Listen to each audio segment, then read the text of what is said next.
जय हिंद। ये दौर था उस वक्त का जिस वक्त हमारा देश गुलाम था। उस वक्त पटना पीएमसीएच की स्थापना की गई।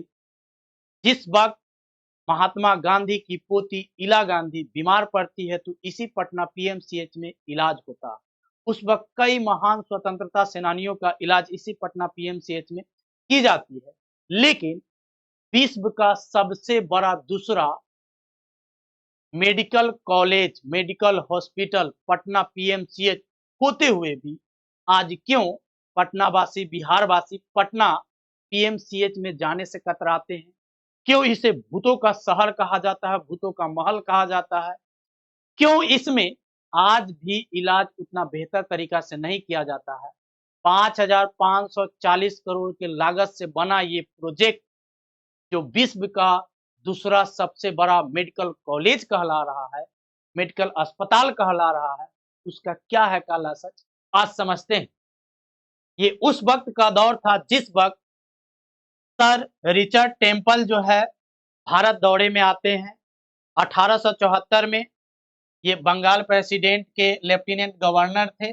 उस वक्त 1874 में टेम्पल मेडिकल स्कूल के रूप में पीएमसीएच की स्थापना करते हैं। सबसे पहले पीएमसीएच का नाम टेम्पल मेडिकल स्कूल रखा जाता है। सर सर रिचर्ड टेम्पल के नाम से इसका स्थापना किया जाता था 1874 में।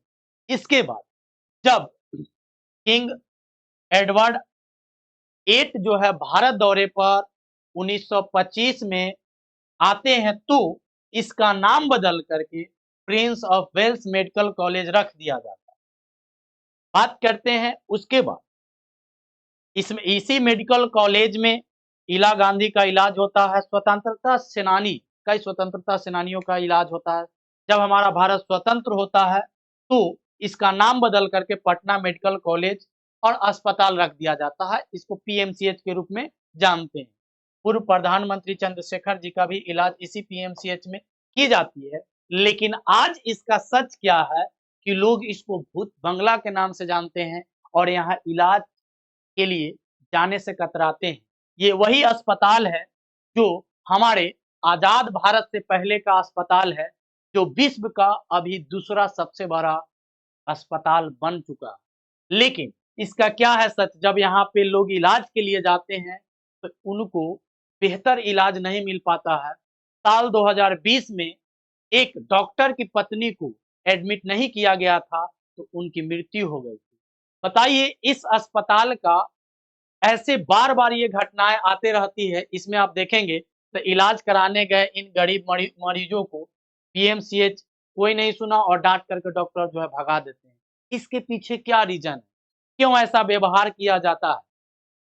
एक पत्रकार जो है पीएमसीएच में जब जाते हैं इलाज के लिए, गुहार लगाते हैं तो उनको पीट करके उन्हीं का एडमिट कर दिया जाता है और उनको इलाज के लिए भर्ती कर दिया जाता है। ऐसा क्यों होता है कि जिंदा व्यक्ति, स्वस्थ व्यक्ति जाने के बाद वह भी बीमार पड़ जाते हैं, उनको भी इलाज की ज़रूरत पड़ जाती है। क्या कारण रहा होगा? यही एक प्रोजेक्ट है, यही वो पटना पीएमसीएच नया बना है, जो विश्व का सबसे बड़ा दूसरा मेडिकल कॉलेज बना। इसको बनाने का जो टेंडर दिया गया था, Bihar medical service and infrastructure corporation limited को दिया गया। इसका लागत जो है, टोटल लागत जो इसका दिया गया है 5,540 करोड़ की लागत से इसका कुल बेडों की संख्या 5,462 बेड है, जो विश्व का दूसरा सबसे बड़ा अस्पताल बनाया गया। पहला जो है ताइवान चांगगंग मेमोरियल अस्पताल के बाद इसका नंबर आता है। इसका एरिया जो दिया गया है 72.44 लाख वर्ग किलोमीटर पर यह फैला हुआ है। यही वो अस्पताल ये जो आप देख रहे हैं, इसका जो आप देखेंगे तो इसमें आपको एयर एम्बुलेंस की सुविधा दिया गया है। मरीजों को एयर एम्बुलेंस से आप पहुँचाया जा सकता है। लेकिन आप देखेंगे एयरपोर्ट से इसका जो दूरी है 10 से 11 किलोमीटर है। रेलवे स्टेशन पटना जंक्शन से 5 किलोमीटर की दूरी पड़ता है और गांधी मैदान से 2 किलोमीटर, गांधी मैदान बस स्टैंड से 2 किलोमीटर की दूरी पर इसको बनाया गया है। इसको मरीन ड्राइव से भी जोड़ दिया गया है, लेकिन जोड़ने से भी मरीज जो है ठीक नहीं हो जाएंगे। मरीन ड्राइव तो नाम रख दिया गया है, लेकिन ये मरना फिक्स है। बिहार के लोग आज भी पटना में भयंकर जाम से गुजर रहे हैं। यहाँ पे जब व्यक्ति जाम से गुजर रहे हैं, तो आप मरीन ड्राइव से जोड़िए या बहुत अच्छा आप कर दीजिए। आप इसको जब देखेंगे, तो यहाँ पे आप देखिए ये जो आप दिया गया है, आप एयर एम्बुलेंस के लिए दिया गया है। एयर एम्बुलेंस से जा कर के भी लोग जो है क्या इलाज करवाएँगे? हम ज़रा पूछना चाहते हैं, यहाँ पे जो डॉक्टर का अभद्र व्यवहार जो किया जाता है, लोगों को मारा-पीटा जाता है, इसके पीछे का कारण क्या है? डॉक्टर की कमी, नर्स की कमी होने के वजह से, स्टाफ की कमी होने के वजह से, इसमें हमेशा अ, आपका बेहतर इलाज नहीं हो पाता।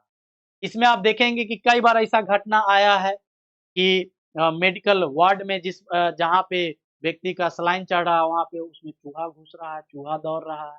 तो कई प्रकार का ऐसा वारदात देखा गया है कि लोग ज़िंदा जाते हैं, लेकिन बच कर के नहीं आते हैं। ये डॉक्टरों का लापरवाही है, क्योंकि वहाँ पे डॉक्टरों की संख्या कम है, जिसके वजह से ऐसा बेहतर सुविधा, बेहतर इलाज नहीं मिल पा रहा है, जिसके वजह से बेहतर इलाज के लिए आज भी लोग दूसरे राज्यों में जा रहे हैं।